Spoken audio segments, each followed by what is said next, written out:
Легенды космоса. Созвездие северного полушария. Лира, Лебедь и Орел.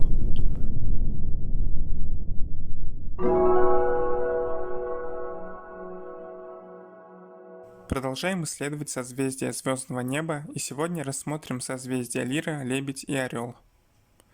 Лучше всего искать их с июня по октябрь в южной части неба. В начале лета созвездия находятся на юго-востоке, а к осени перемещаются на юго-запад. В поиске поможет астеризм, называемый летний-осенний треугольник. Он образован самыми яркими звездами созвездия Лиры, Лебедя и Орла, соответственно Вегой, Денебом и Альтаиром. Они расположены в форме прямоугольного треугольника с прямым углом около Веги. В нижнем углу находится Альтаир, а в верхнем, соответственно, Денеб. Эти звезды очень яркие, поэтому ошибиться довольно сложно.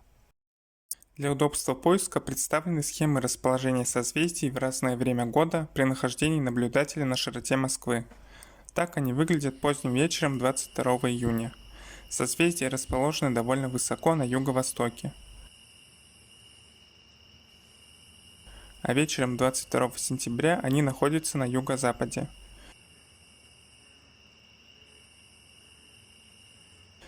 Зимней ночью созвездия приближаются к линии горизонта, и лишь только рано вечером или рано утром в северной части неба можно найти Лиру и Лебедя. Весной же лучше всего наблюдать созвездия глубокой ночью. Но все-таки оптимальное время для наблюдения этих созвездий – это лето и осень. Теперь рассмотрим каждое созвездие более подробно. Первым изучим созвездие Лира. Оно расположено рядом с уже известными созвездиями Дракон и Геркулес. Самая яркая его звезда называется Вега. Название произошло от арабского «Ан-Наср аль-Ваги», что дословно значит «орел падающий». Именно так представляли созвездия в Древней Индии и Египте, а позже и в Греции. А вот еще несколько фактов об этой звезде. Вега – пятая по яркости звезда всего ночного неба и вторая по яркости звезда в северном полушарии после Арктура в созвездии Волопас. Вега – молодая и горячая звезда с возрастом 450 миллионов лет и температурой поверхности более 9000 градусов Кельвина. Поэтому при наблюдении, если присмотреться, она сверкает голубым оттенком. Вега находится относительно недалеко от Солнца, всего в 25 световых годах.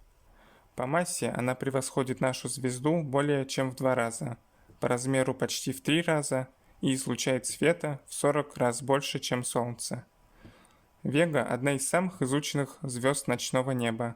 Она стала первой после Солнца звездой, которая была сфотографирована. Произошло это в 1850 году. Кроме того, яркость Веги долгое время принималась за 0 при измерении звездных величин, и сейчас ее видимая звездная величина составляет 0,03. 14 тысяч лет назад Вега была полярной звездой и снова станет таковой через 13 тысяч лет. Так получается из-за прецессии Земли, процесса изменения направления земной оси, при котором она описывает в пространстве конус. А теперь несколько слов и о других звездах Лиры. Рядом с Вегой можно обнаружить параллелограмм, образованный звездами. В одном из дальних углов находится Шиляк, бета Лиры. С арабского это название переводится как арфа. Шиляк – двойная звездная система с периодом вращения около 13 суток. А рядом расположена Сулафат, гамма Лиры удаленностью в 620 световых лет. Название Сулафат означает черепаха. Еще один угол параллелограмма образует дельта Лиры. Это пара несвязанных между собой звезд, различимая даже невооруженным глазом или в бинокль. Одна из них – красный яркий гигант отдаленностью в 740 световых лет и возрастом в 75 миллионов лет. Он в 200 раз больше Солнца по радиусу. А другая звезда с бело-голубым оттенком является двойной системой, удаленной от нас на 1100 световых лет. Последний, самый близкий к Веге угол параллелограмма сформирован звездой с обозначением Зета. Это оптическая двойная, то есть звезды не связаны силами притяжения, а просто проецируются рядом на небосводе. Недалеко от Веги расположена интересная звезда Ипсилон Лиры. Точнее, это не одна звезда. В телескоп можно увидеть 2 светила, каждое из которых при увеличении делится еще на 2. Эти двойные звезды вращаются вокруг друг друга. Расположена вся эта система в 162 световых годах от нас. На территории Лиры расположилось несколько туманностей и звездных скоплений. Между звездами Шиляк и Сулафат находится планетарная туманность М57 Кольцо. Расстояние до нее составляет 2100 световых лет. Туманность образовалась, когда красный гигант при переходе в стадию карлика сбросил свою газовую оболочку. Этот взрыв случился около 7000 лет назад. Газы были выброшены в окружающее пространство в виде сферы, но из-за того, что ее края видятся толще, чем центр, образуется форма кольца. А в середине туманности находится тот самый белый карлик. Это очень горячая звезда. Температура ее поверхности составляет более 100 тысяч градусов. А рядом с туманностью Кольцо находится спиральная галактика с обозначением IC-1296. Расположена она в 220 миллионах световых годах от нас. Следующий интересный объект расположен почти посередине между гаммой Лиры, звездой Сулафат, и бетой соседнего созвездия Лебедь. Это ярчайшее в созвездии Лира шаровое скопление с обозначением М56. Диаметр его примерно 80 световых лет. Удалено скопление от нас на расстояние около 33 тысяч световых лет. Еще одно звездное скопление NGC 6791 можно обнаружить рядом с этой Лирой. Оно содержит около сотни звезд, среди которых обнаружены белые карлики старше 6 миллиардов лет. Расстояние до скопления оценивается между 13 и 20 тысячами световых лет. Еще один интересный объект в созвездии Лира – это трио галактик в процессе столкновения с общим наименованием NGC 6745. Возраст галактик около 10 миллиардов лет, а расстояние до нас составляет 206 миллионов световых лет. Большая галактика была спиральной, но при столкновении была деформирована. Вторая, меньшая галактика, проходя сквозь первую, потеряла большую часть своего вещества и теперь удаляется от нее. Ее путь отмечен яркими синими и белыми звездами, что указывает на активный процесс появления новых светил. А еще одна достопримечательность, которую можно и нужно увидеть, это метеорный поток Лириды. Наблюдать звездопад следует с 16 по 25 апреля, а пик приходится на вечер 22 апреля. Искать его нужно на востоке, где находится созвездие Лиры в это время. За час можно заметить до 20 вспышек метеоров. Первое упоминание о Лиридах сделано в китайских рукописях и относится к VII веку нашей эры. А комета Тэтчер, ответственная за метеорный поток, была открыта в 1861 году, когда она подошла максимально близко к нашей планете.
О созвездии Лиры сложено несколько легенд.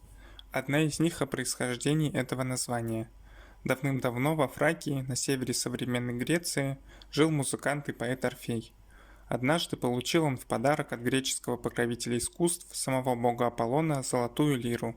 С этим подарком музыка Орфея стала еще прекраснее. Она не раз выручала его. Например, когда сопровождал Ясона и аргонавтов в путешествии за Золотым Руном.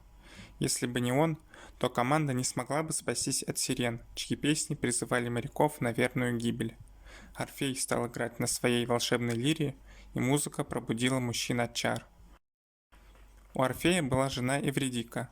Однажды из-за укуса змеи она погибла. Тогда Орфей отправился за ней в царство Аида, чтобы попытаться вернуть любимую. Не хотел бог мертвых отпускать Эвридику, но Орфей своей песней очаровал обитателей подземного мира. Аид разрешил девушке вернуться вместе с мужем, но с одним условием. Всю обратную дорогу из Темного Царства Орфей должен идти впереди и до самого возвращения не оглядываться. Но почти перед самым выходом он забыл об этом условии и посмотрел на жену. Эвридика так и осталась в царстве мертвых навсегда. Горе настигло Орфея. Он днями и ночами бродил по горам и лесам, играя на лире печальные мелодии. Даже камни плакали. Однажды он встретил группу вакханок, жриц культа Диониса. Опьяненные вином женщины напали на Орфея и убили его. Волшебный инструмент выпал из рук музыканта. Тогда Зевс отправил своего орла, чтобы вернуть лиру на небо. Вот так и появилось это созвездие, которое часто изображают в виде орла, несущего музыкальный инструмент в клюве. Несколько легенд сложено и о самой Веге. Как вы помните, ее название происходит от арабского выражения «падающий орел». По одной версии, как нетрудно догадаться, Вега – это тот самый орел, посланный богами на землю за лирой Орфея. По другому же мифу, происхождение названия этой звезды связано с событиями, происходившими во времена борьбы греческих богов с титанами. На стороне богов Олимпа выступали 50-головые и старукие великаны – Гекатонхейры. По пророчеству Мойр, богинь судьбы, победа в битве бессмертных должна была быть за тем, кто принесет в жертву тело нимфы Кампы. Хитрый Гекатонхейр по имени Бриарей тайком от союзников с Олимпа отправился в Тартар, где она жила, убил нимфу и уже приготовился разжигать жертвенный огонь. Но внезапно с неба прилетел посланный Зевсом орел, выхватил тело Кампы, приготовленное к сожжению, и унес его к своему хозяину, который и совершил жертвоприношение. В той войне победили боги Олимпа. За неоценимую услугу орел был помещен на небо в виде звезды Веги. Следующее созвездие для изучения – это Лебедь. Оно очень хорошо заметно на небе благодаря характерной форме из ярких звезд, которая называется Северным крестом. Издревле эта фигура напоминала людям прекрасную птицу. Широко раскинув крылья, летит лебедь по Млечному пути. Благодаря такому расположению в нем очень много интересных объектов, звездных скоплений и туманностей.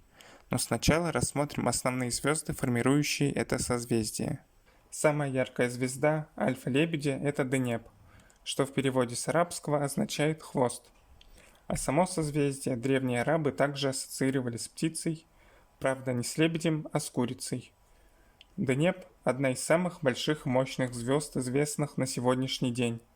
Диаметр этого белого сверхгиганта сравним с диаметром земной орбиты, то есть эта звезда больше Солнца в 240 раз, а света она испускает больше него в 67 тысяч раз. Несмотря на это, Денеб занимает всего лишь 19 место по видимой яркости среди звезд ночного неба.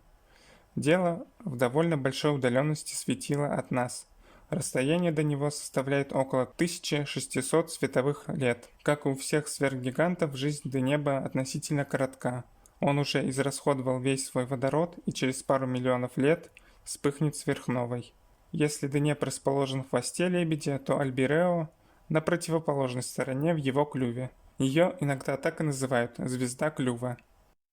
Альбирео бета-лебедя – это одна из красивейших двойных систем. Даже в небольшой телескоп можно легко заметить крупный оранжевый гигант и расположенную рядом голубую звезду меньшего размера. Альбирео расположена в 380 световых годах от нас. Садр гамма-лебедя находится на пересечении Северного креста, в том месте, где располагается грудь воображаемого лебедя. Название этой звезды так и переводится с арабского. Садр – это сверхгигант с массой в 12 раз больше Солнца и удаленностью в 1800 световых лет. Завершают астеризм Северного Креста звезды Рух, дельта Лебедя, расположенная слева, и Джинах, эпсилон Лебедя, которая образует правое крыло небесной птицы. Собственно, Джинах и означает крыло. Это оранжевый гигант размерами превышающий Солнце в 11 раз. А Рух – это тройная звезда, которая через 92 столетия станет полярной. Как уже было сказано, созвездие богато на различные космические достопримечательности. Звездное скопление с обозначением М39 или NGC 7092 располагается к северо-востоку от Денеба. Его можно легко найти даже невооруженным глазом, ведь в созвездии Лебедя оно самое яркое из всех. Его звезды образуют характерную форму треугольника. Скопление удалено от нас на 820 световых лет, возраст его оценивается от 200 до 300 миллионов лет.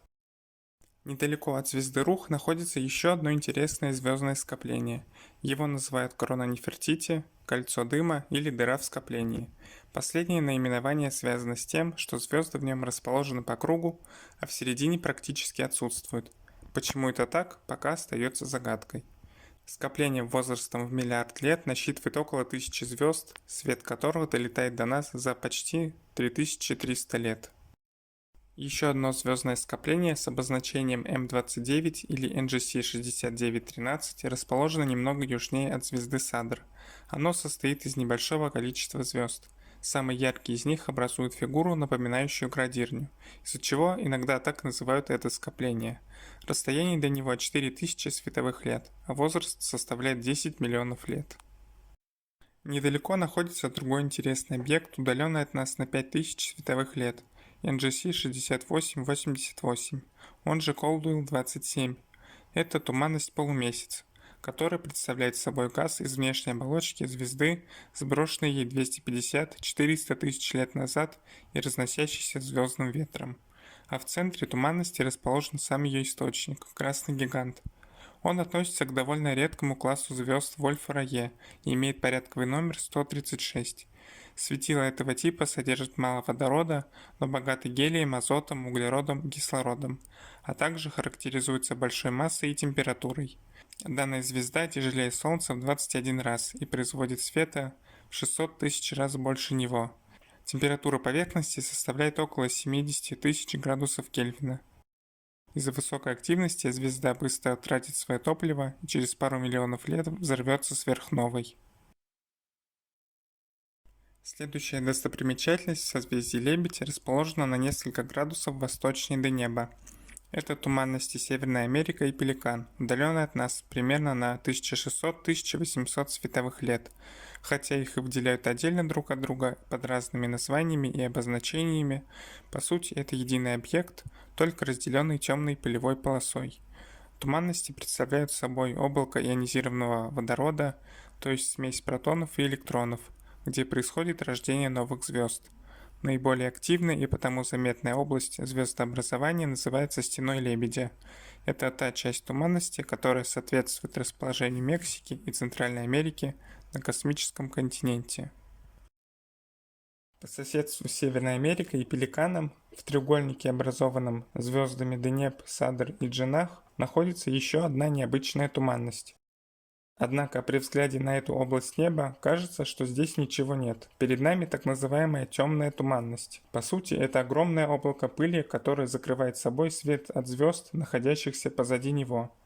Туманность называется северным угольным мешком по аналогии с подобным объектом в созвездии Южный Крест, а угольным мешком ранее называли любой пустой и темный участок в Млечном Пути. Еще один примечательный объект находится совсем рядом со звездой Джанах. Это туманность петля Лебедя. Другие ее названия вуаль – рыбачья сеть. Она была открыта известным английским астрономом Уильямом Гершелем в 1784 году. Туманность представляет собой остаток сверхновой, которая взорвалась около 6000 лет назад на расстоянии 1400 световых лет от нас. Сейчас это просто огромное газовое облако. Туманность настолько громадна, что отдельные ее фрагменты имеют собственные имена. Западная часть из-за внешнего сходства называется ведьмина метла. Найти ее довольно легко, так как почти на ее середине расположена яркая бело-голубая звезда под номером 52, но к туманности она не имеет никакого отношения и находится гораздо ближе к нам. Восточная часть также довольно заметная и носит название сеть. Между этими двумя фрагментами туманности располагается еще один, менее заметный. Это треугольник Пикеринга, открытый в 1904 году в Гарвардской обсерватории и названный в честь ее тогдашнего руководителя. Еще одна планетарная туманность находится в правом крыле Лебедя недалеко от звезды Йота. Это NGC 6826 или мерцающая туманность. Она расположена примерно в 2200 световых годах от нас. Как и все планетарные туманности, это внешняя газовая оболочка красного гиганта, которую тот сбросил в процессе эволюции, оставив после себя горячую плотную звезду – белого карлика. Туманность названа мерцающей, потому что при взгляде в небольшой телескоп она кажется мигающей. Этот эффект обусловлен двойной оболочкой планетарной туманности. Если наблюдать ее центральный элемент, то боковым зрением можно увидеть внешний, менее яркий слой. Но при попытке рассмотреть эту наружную оболочку прямым взглядом, она словно теряется и тускнеет в свете центральной звезды. Так и получается эффект мерцания. На границе с созвездием Цефей находится спиральная галактика Фейерверк с обозначением NGC 6946, расположенная в 22 миллионах световых годах. С 1917 по 2017 год в этой галактике произошло 10 вспышек сверхновых. Это рекордное количество. Для сравнения, в нашей галактике за последнюю 1000 лет было зафиксировано всего 4 таких события. Тем более удивительно, что NGC 6946 по своему диаметру намного уступает Млечному Пути – 40 тысяч световых лет против 100 тысяч. Именно за частые взрывы сверхновых галактика и получила свое название – Фейерверк. С созвездием связано несколько легенд. Вот одна из них. Давным-давно в Спарте царствовал Тиндарей, мудрый правитель и смелый воин. У него была красавица-жена Леда. Весть о ней быстро разошлась по Греции и вскоре достигла высот Олимпа. И, конечно, Зевс обратил свое внимание на обаятельную женщину. Бог-громовержец превратился в белоснежного лебедя и, паря на широких крыльях, спустился в Спарту. Зевс в образе величественной птицы часто прилетал к Леде. Вскоре, по легенде, у нее родилось яйцо, из которого вылупился мальчик, названный Полуксом, и девочка Елена, которая позже станет причиной Троянской войны. Также у Леды совместно с Тиндареем было еще 2 детей – дочь Клетимнестра и сын Кастор. Позже сводные братья Полукс и Кастор станут прославленными героями Эллады, которым посвятят созвездие Близнецов. А созвездие Лебедя воплощает Зевса, который, превратившись в великолепную птицу, летит на землю к своей прекрасной леди. Еще один миф рассказывает о дружбе Фаэтона, сына Гелиоса, бога солнца, и Цигнуса. Однажды Фаэтон предложил своему другу вместе прокатиться по небу на колеснице отца. Но в какой-то момент он не справился с управлением, и транспортное средство опрокинулось. Молодые люди упали в реку Иридан, которой посвящено созвездие в южном полушарии. Фаэтон утонул, а Цигнус смог выплыть. Когда он понял, что друг погиб, то он попросил богов дать ему прожить остаток жизни в виде лебедя, взамен на возможность достать тело Фаэтона и достойно его похоронить. Перевоплотившись, Цигнус смог нырнуть на дно глубокой реки и вытащить тело друга из воды. Боги были так поражены этой жертвой, что отправили юношу в виде лебедя на небо. Кстати, имя Цигнус переводится с латинского как «лебедь».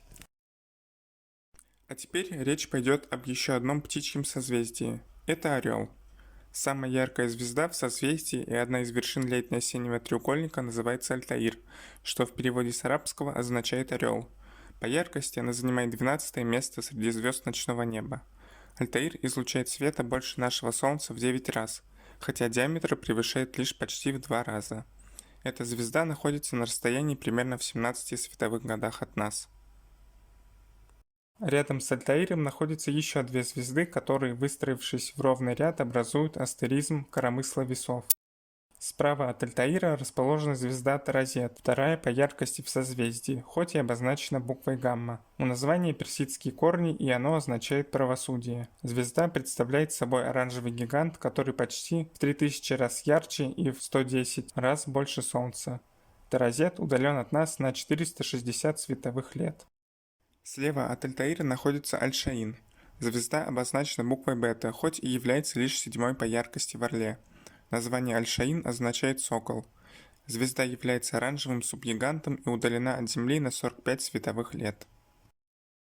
Зета-орла, обозначающая его правое крыло, является тройной звездной системой, удаленной на 154 световых года. Эта звезда называется Денеб-Эля-Кап, что, как нетрудно догадаться, означает «хвост орла». Дело в том, что в прежние далекие времена созвездия представляли по-иному, и на старинных атласах звездного неба изображали орла не так, как сейчас, а рядом с ним помещали еще одно созвездие Антиной. Потом его перестали выделять и объединили с соседним под сегодняшним названием. Хвост орла стал крылом, но название звезды не поменялось. Левое крыло образовано звездами Эта и Тета. Это орла, желто-белый сверхгигант, удаленный на 1200 световых лет от нас. Это звезда с переменной яркостью с периодом чуть более 7 суток. Эта орла имеет собственное имя Безек, что в переводе с иврита означает «молния». Тета-орла – белый гигант с удаленностью в 287 световых лет. Интересный факт, что иногда ее объединяют с предыдущей звездой Эта, а также со звездами под номерами 62 и 58 в фигуру барабанной палочки. На территории созвездия расположено несколько красивых космических объектов. Один из них расположен чуть западнее звезды Тразет. Это пара темных туманностей Барнард-142 и 143, которые находятся на расстоянии 2000 световых лет от Земли. Они известны как туманность рыбы на тарелке и при хороших атмосферных условиях легко различимы даже в небольшой бинокль. Также несложно будет найти открытое звездное скопление NGC 6709. Оно расположено к юго-западу от звезды Зета. Это скопление – настоящий бриллиант в космосе, потому что по форме напоминает ограненный алмаз. А вот с поиском следующих планетарных туманностей могут возникнуть трудности из-за их большой удаленности. Планетарная туманность «Призрачная полоса» NGC 6741 расположена в 5 градусах к северу от звезды Лямбда-Орла. Она находится на расстоянии около 7000 световых лет от нас. К югу от той же звезды находится NGC 6751.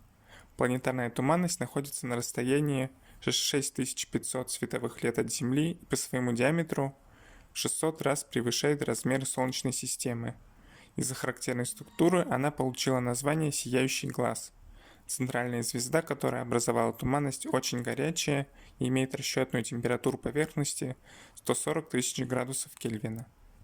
Теперь несколько слов о легенде, связанной с созвездием Орла. В мифологии Древней Греции орел был питомцем Зевса. Хищная птица носила в колчане молнии бога-громовержца, чтобы они были всегда под рукой у хозяина, и выполняла другие его поручения, о которых вы уже могли слышать. Легенда рассказывает о троянском царевиче Ганимеде. Молодой человек был хорошо сложен, высок и статен. Зевс приказал своему орлу привести юношу на Олимп. Ганимед стал служить богам, разливая и поднося им нектар и амброзию во время пышных пиршеств. А позже именем Ганимед назовут самый крупный спутник Юпитера и всей Солнечной системы. А орел, в знак признания его заслуг перед олимпийскими богами, был помещен на небо в виде созвездия. Завершая повествование о созвездиях, хотелось бы упомянуть еще одну красивую легенду. На этот раз миф родом из Китая.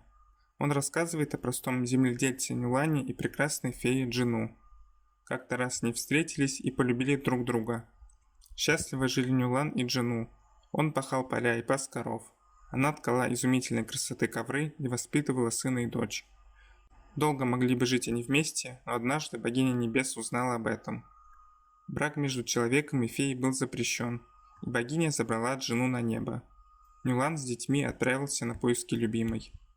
Тогда богиня небес создала реку, Млечный Путь, чтобы влюбленные не смогли снова встретиться.